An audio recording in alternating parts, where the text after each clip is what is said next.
All right, so quick little story time. Last night, my cousin came to town. He texted me. He's like, "Yo, man, I'm in town. I'm from Michigan.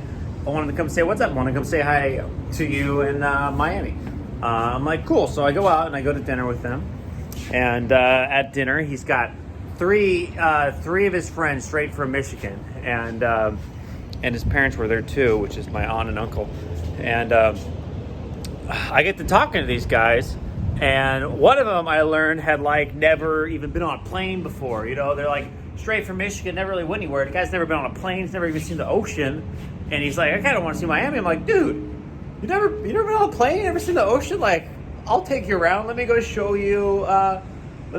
Some of Miami. You know, let me go take you around here." And I learned about this guy, and like, you know, like they work like 80 hours a week at a paper mill. You know, when I asked him what he did, you could clearly tell he wasn't a fan of his job or his, like, I guess, position, you know, where he was in kind of life, you know. And he was like, you know, just talking about drinking a lot, like just, you know, getting blacked out drunk. You can kind of tell, like, you know, like this clear signs of,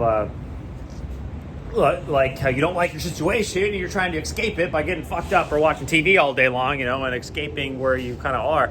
So I feel bad for the guy, and I kind of feel bad for the stuff. And I'm like, "Yeah, I want to show you Miami. I want to show you around. You know, I'm not going to take you out to the bars or anything, but I'm just going to show you some of the cool views." So I take him down to Brickell Key. We take the Beamer, we put the top down, we're revving the engine, we're having a good time, blasting some music. And I show him the awesome view over there. And then I take him to the City Center Mall down here, which is super awesome. And we get some ice cream. We sit down and we just start talking about, like, I decided to tell my story. Like, "Hey, dude, like I used to be in a similar situation like you. I used to work at like at a skate shop. You know, I was the student. I couldn't afford to go to college. I didn't try applying for loans because I didn't think anyone in their right mind would ever give me money to go to school. I was like not a student, you know." And then I told him it was when I got trapped in the woods in my parents' basement for 2 years that I discovered books, right? I discovered some of these books over here, and I got so frustrated that all my friends were out at college having a good time partying, and I was trapped in the woods, that I needed to, like, I really wanted an education, you know. And even though it wasn't going to college, I still needed one. So I started buying books, and I couldn't get a job up there in the woods because or else I'd be stuck up there forever, you know. So I had to make money online. Thank God my parents owned a little website design business, so I was able to, like, kind of just get plugged into the online space a little easier. So yeah, I told him it was just like 2 years in the woods of just starting businesses and reading every book on business and marketing and sales and psychology and persuasion that I could find, you know, and networking. And Tony Robbins, you know, I told him about Tony Robbins. I told him, "Hey, I found Tony Robbins." I know it sounds so fucking weird, but before I met Tony Robbins, I was just this skateboarder guy that thought that, you know, being successful was just so unfamiliar and so impossible and not like me and not could ever be something that I could ever do. You know, I was like a D fucking student in high school, you know, like I never even knew anybody that was like killing it or like wanted to make money really growing up. You know, and then I met him, and he kind of turned me around and showed me that, hey, you know, it's only hard until you kind of know how to do it. You know, tying your shoes is hard for a kid until he knows how to fucking do it. You know, same thing with business or something. It's just a skill set, and you can kind of get good at something if you practice it and study it. Doesn't really matter what it is. Just like a lot of other things you've been good at life. You know, don't major in minor things. You know, and then there's the old thing: you are who your friends are. Anyway, I show him around. I take him back to our place. We're hanging out on the balcony last night.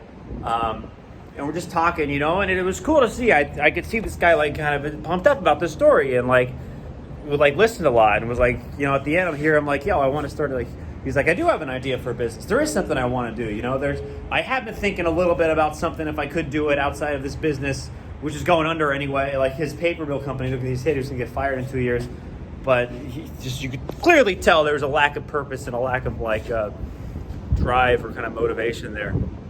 And I'm like, "Yeah, that's cool, man," you know. And he was like, "Yeah, I want to, buy this thing for like 50 grand. I'm like, yeah, keep the expenses really low. Chances are it's not going to work, so don't go making heavy investments in your first business idea. Just see if you can get profit coming in. See if you can partner with somebody and give them a piece and not have the whole thing, Anyway, so the main thing of the story, though, is as we were leaving, we're like in my hallway getting ready to go, and then he's like, yeah, or something, I'm fat and lazy, right? He ended up calling himself fat and lazy as he was getting ready to leave. And then he's like, yeah, I'm just stating the truth, right? I'm just stating, just stating what happened, like how it is, that's just how it is. I'm just saying that's how it is. And then, man, I couldn't think of, I was like, oh, dude, don't say that, And I didn't tell him that, but I was thinking in my head, don't say that. I didn't really have time to kind of figure out what to say. And then I guess all night I was thinking about it. And then this morning I was thinking about it, and I was like, dude, and I really wish I would have told that guy, don't focus on where you are, focus on where you're going. Imagine if you're on a hike and you're just fucking looking down, if I'm just looking down at exactly where I am on this walk, you're gonna run into shit, and you don't really focus on where you are if you're just looking constantly at where you are in life and what's going on. Focus on where you're going, focus on the direction you're going and walking this way. That's how you do it, don't look at where you are. Don't say those negative things, those are bad things to say to yourself, I'm fat, I'm lazy. Sure, if I look down, maybe that would be the truth. Yeah, I'm standing on this corner, but that's not important. What's important is where I'm going. And if you see yourself fat and lazy over there and you don't like it, then that's the point about looking where you're going, so you can change it, There's that old saying, the wake behind the boat does not drive the boat. It doesn't matter what you've been, how you've been, who you've been for the last 20 years. It doesn't matter. You can turn the wheel at any point. You can go this way, you can go that way, you can turn right now. You can go this way. It doesn't matter what you've been like. You can be a fit, productive person if that's who you choose to be, and you're not going to be it. I mean, you can be it instantly, but it's a direction, You gotta, if you're walking that way for 10 years, you're going to take a little time to go the other way. But it doesn't matter about where you are. It matters about where you're going. That's what's important. So it's something that I wish I told that guy, and it was from that story that I really wanted to make this video and tell them, if you ever don't focus. It's not about where you are, guys. It's not about where you are in life. It's about where you're going. When I was coming up, I was convinced that I would much rather be on an amazing journey, on an amazing adventure.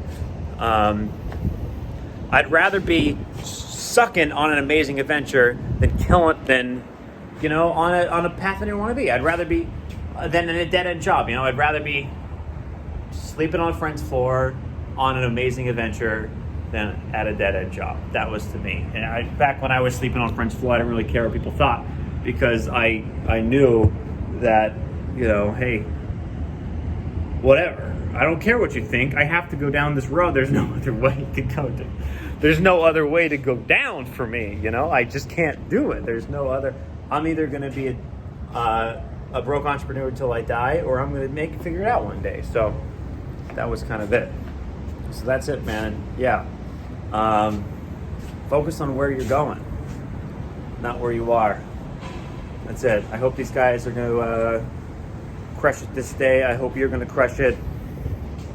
Take care. Calling it out. It is 5:40 a.m. Here we go. Just got done reading Shoe Dog by Phil Knight. It is 5:30 in the morning right now. It is a little early. One final quote I read with this: "The man who moves mountains starts by moving small stones." Anyway, I'm done rambling. See you guys.